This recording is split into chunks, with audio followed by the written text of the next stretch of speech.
الحمد لله رب العالمين، والصلاة والسلام على أشرف المرسلين ومن تبعهم بإحسان إلى يوم الدين، أما بعد. فأعوذ بالله من الشيطان الرجيم. بسم الله الرحمن الرحيم. ما أصاب من مصيبة فبما كسبت أيديكم، صدق الله العظيم. زمان محترم أو بدي باندې مسلمانانو نن سبا معاشره یو نه حد ته رسېدلې ده، او نن په معاشره کې هر فرد د پریشان دی او د مصیبت شکار دی، او هر یو دا وایي چې په ما باندې د پلانکې مصیبت راغلی دی، پلانکې مشکل دی راته، فلان بیماري دی راباندې دی، مختلفو تکالیفو کې زه ګیر یم او فریاد کوي.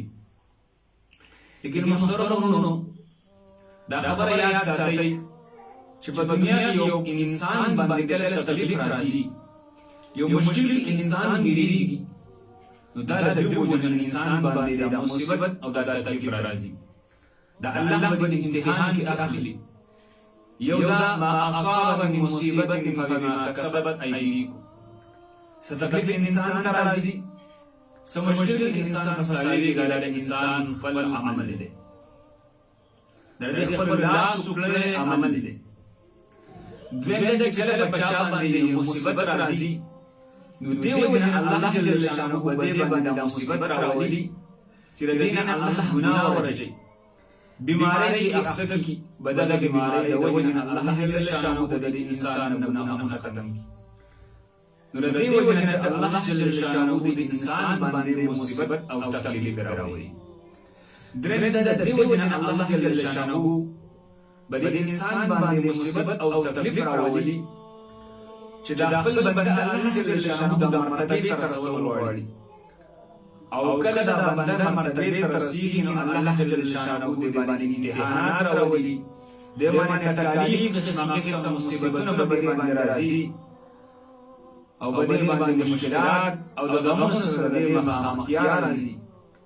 لیکن انسان باندې چې کله دا مصیبت راشي او په دې مصیبت کې دا بنده صبر وکړي، نو په دې صبر باندې الله جل شانه ډېر زیات خوشاليږي، او په دغه پاس کېدلو په بدل کې چې کله دا د صبر په دغه باندې پاشي په دې مشکلاتو کې، نو الله جل شانه انسان ته د لوی مرتبه ورکوي.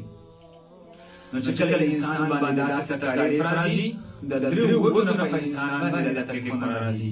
یو دا چې د خپل عملو د نتیجه ده، دویم دا چې الله دې نه ګناهونه راځي، سماري مشکل راولي، او دریم دا چې کله د خپل بنده الله جل شانه مرتبه ته رسي، نو به د انسان باندې مشکل راځي، به چې کله د انسان باندې مشکل باندې صبر وکړي، به د صبر باندې دا پاشي، نو الله رب العزت د انسان مرتبه ته رسي، د انسان له لوی مقام ورکوي، د انسان له لوی عزت ورکوي، هم په دنیا کې هم الله روښانه کوي، او په آخرت کې هم په صبر باندې چې کوم وعده دي الله جل شانه د انسان ته به حق نعمتونه ورکوي.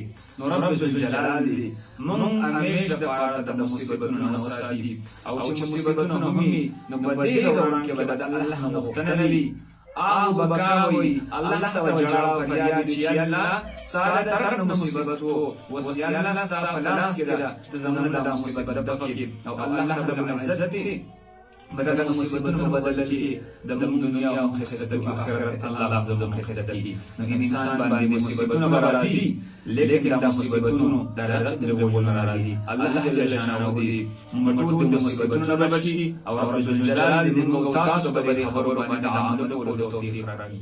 واخر دعوانا الحمد لله.